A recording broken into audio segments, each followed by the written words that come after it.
बेकायदेशीर अग्निशस्त्र बाळगणाऱ्या इसमास अटक. 15 ऑगस्ट स्वातंत्र्य दिन तसंच बांगलादेशात घडलेल्या घटनेच्या अनुषंगानं मुंबई रेल्वे पोलीस आयुक्तालयामधील महत्त्वाच्या रेल्वे स्थानकांवर घातपात तपासणी प्रभावीपणे करून संशयित इसमांच्या सामानांची तपासणी करण्याच्या पोलीस आयुक्त लोहमार्ग मुंबई यांनी सूचना दिलेल्या आहेत. त्याप्रमाणे 9 ऑगस्ट रोजी बोरिवली रेल्वे स्थानक इथे घातपात तपासणी करण्यादरम्यान अभय कुमार उमेश कुमार वय वर्षे 24 राहणार मीरा रोड मूळ राहणार बिहार हा बोरिवली रेल्वे स्थानक येथील मध्य ब्रिजवर संशयास्पद वावरताना दिसला. त्याच्याकडे एक ट्रॉली बॅग होती. पोलिसांनी त्याला विचारलं असता त्यानं सामानाची झडती घेण्यास नकार दिला. त्यानंतर पोलिसांनी त्याला पोलीस ठाण्यात आणून 2 पंचांसमक्ष त्याच्याजवळील बॅगेची तपासणी केली. या बॅगेत एक पिस्तूल आणि 14 काडतुसं मिळून आली. पोलिसांनी या इसमाकडे चौकशी केली असता पिस्तूल बाळगण्याचा कोणताही परवाना नसल्याचं समोर आलं. याबाबत बोरिवली रेल्वे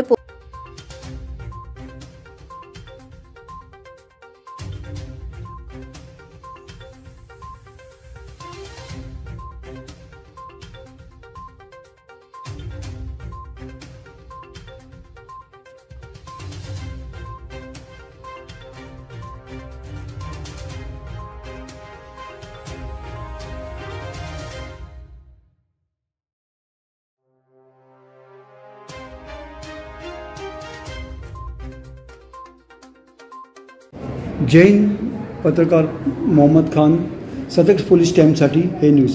आज बोरिवली रेल्वे पोलिसांनी एक आरोपींना धरण्यात आला आहे. त्याच्याकडे एक इम्पोर्टेड पिस्तूल आणि काही गोळ्या सापडल्या गेल्या. त्याबद्दल पुढची थोडीशी माहिती.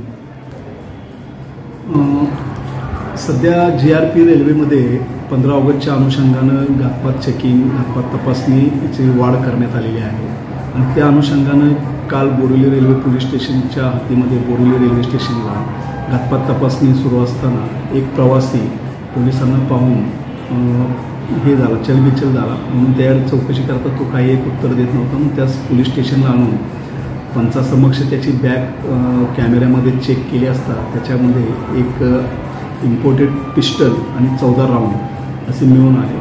मिळून आल्यानंतर आपण भारतीय हत्यार कायद्यानुसार हत्यार लायसन नसल्याने भारतीय हत्यार कायद्यानुसार त्याच्याविरुद्ध गुन्हा दाखल केला आणि त्याला आज रोजी आम्ही न्यायालयासमोर रिमांड कामी हजर केला असता न्यायालयाने 2 दिवसाची पोलीस कस्टडी दिलेली आहे. सदर गुन्ह्याचा अधिक तपास चालू असून महिला पोलीस उपनिरीक्षक धापसे या तपास करीत आहेत.